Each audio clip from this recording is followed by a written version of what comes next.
ये कमरा लेकर रहने लगा। मेरे मामा का लड़का मुझसे मिलने आता था। वहाँ मुझे ऐसा राज पता चला जिसकी मैंने कभी कल्पना भी नहीं की थी। मेरे मामा के लड़के ने मम्मी के साथ, दोस्तों मेरा नाम राघव कुमार है, मेरी उम्र अभी 22 साल की है और मैं शहर में रहकर एक कमरा लेकर पढ़ाई करता हूँ। मेरे पापा एक बाइक मैकेनिक हैं और वो खुद की दुकान पर वर्कर रखकर काम करवाते हैं। मेरे पापा जी का नाम सुरेश है, मेरी मम्मी का नाम नीलू है और वो एक गृहिणी है और उनकी उम्र अभी 39 साल की है। वो एक बिल्कुल सीधी सादी और घर में रहने वाली महिला हैं। वो किसी से भी बहुत ही आराम से बात करती हैं। मम्मी एक संस्कारी औरत हैं और खूब पूजा पाठ करती रहती हैं। यहाँ तक कि आज तक मैंने अपने मम्मी और पापा में कभी भी लड़ाई भी नहीं देखी थी। मेरे घर में एकदम शांति का माहौल था। हम लोग गुजरात के रहने वाले हैं और हमारा ननिहाल हमारे घर से 30 किलोमीटर की दूरी पर ही है। मेरी मम्मी 4 भाई बहन हैं, जिसमें मम्मी से बड़े एक मामा और एक मौसी जी हैं और एक छोटा भाई है। विनोद मेरे सबसे बड़े मामा का लड़का है और मुझसे 4 साल बड़ा है। यह बात तब की है जब मेरा एडमिशन पढ़ाई के लिए शहर के एक बड़े कॉलेज में हुआ था। मैं और मेरे घर वाले बहुत खुश थे। मैं इसलिए भी खुश था क्योंकि मेरे मामा उसी शहर में ही थे। पहले साल मुझे हॉस्टल का रहन सहन अच्छा नहीं लगा, तो मैंने पास में ही एक कमरा किराए पर ले लिया। विनोद भैया अक्सर मुझसे मिलने के लिए आते रहते थे और मेरे लिए घर का बना कुछ ना कुछ लाते। मुझे वे बहुत पसंद थे। उनका स्वभाव बहुत दोस्ताना था, फिर भी वो मुझे मन लगाकर पढ़ने की हिदायत देते थे।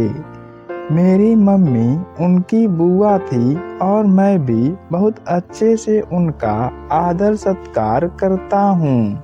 लेकिन फिर एक घटना ने मेरी जिंदगी बदल दी। हुआ यूँ कि मम्मी एक बार मुझसे मिलने मेरे ही शहर में आ रही थी। उनकी ट्रेन के पहुंचने के टाइम मेरी क्लास थी।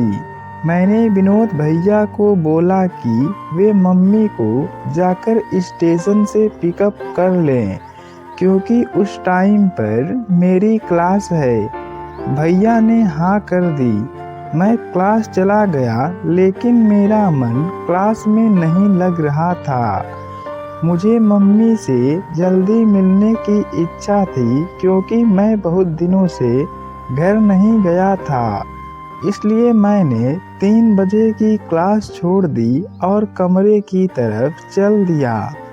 मेरा कमरा पास ही था तो मैं जल्दी ही पहुंच गया, लेकिन मेरा कमरा अंदर से बंद था। मैंने दरवाज़ा खटखटाया, लेकिन मुझे कोई जवाब नहीं मिला। थोड़ी देर बाद विनोद भैया ने दरवाज़ा खोला। मैंने कहा, आप लोग दरवाज़ा क्यों नहीं खोल रहे थे? वो बोले, नींद लग गई थी, सुनाई नहीं दिया। मैं मम्मी से जाकर मिला और उनसे हाल चाल करने लगा।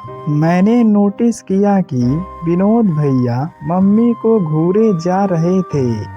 मैं सोचा कि शायद ये कुछ सोच रहे होंगे, क्योंकि एक तो दोनों का रिश्ता बुआ भतीजे वाला था।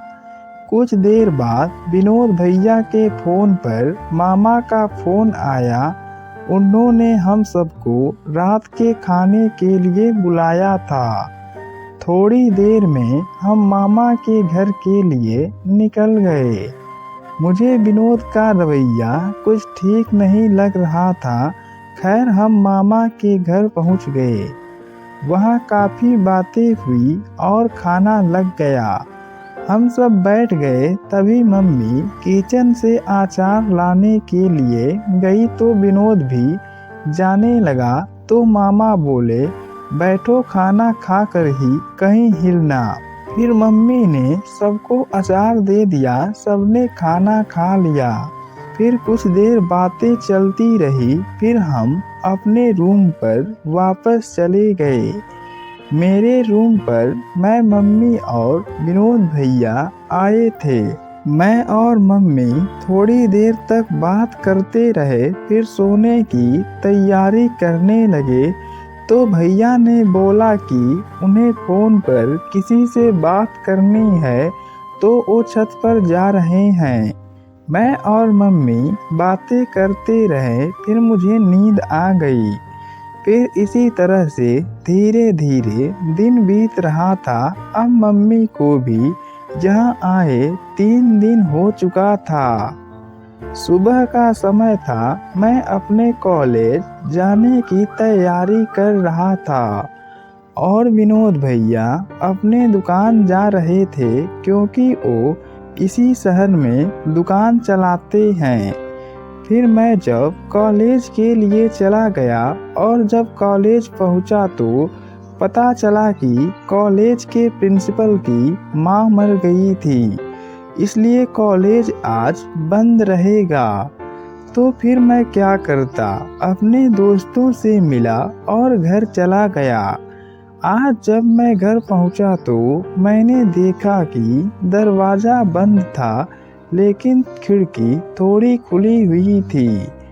मैंने सोचा कि खिड़की से बुलाकर दरवाज़ा खुलवा दूंगा। तभी मैंने जो देखा वो देखकर मेरे पैरों तले ज़मीन खिसक गई। विनोद भैया और मम्मी दोनों मज़े से क्रिकेट खेल रहे थे। उन लोगों ने आधे घंटे तक क्रिकेट खेला। उसके बाद मैंने दरवाज़ा खटखटाया। तब उन लोगों ने दरवाज़ा खोला और मैं घर के अंदर चला गया। इस तरह से मेरी मम्मी 4 हफ्ते तक वहाँ रही और इतने दिनों में मुझे सच्चाई का पता चल गया कि कैसे इनके क्रिकेट का प्रोग्राम चलता है। फिर मम्मी वहाँ से हमारे घर चली गई और इधर मैं अपना ध्यान पढ़ाई पर लगा दिया। और कुछ दिनों के बाद विनोद भैया को दुबई में नौकरी मिल गई तो वहीं जाकर सेटल हो गए। इधर मैं भी अपनी सरकारी नौकरी की तैयारी में लग गया। पापा जी मेरे खर्चे के लिए मुझे पैसा भेजते रहते थे, इसलिए मुझे किसी भी चीज़ की कोई दिक्कत नहीं होती थी।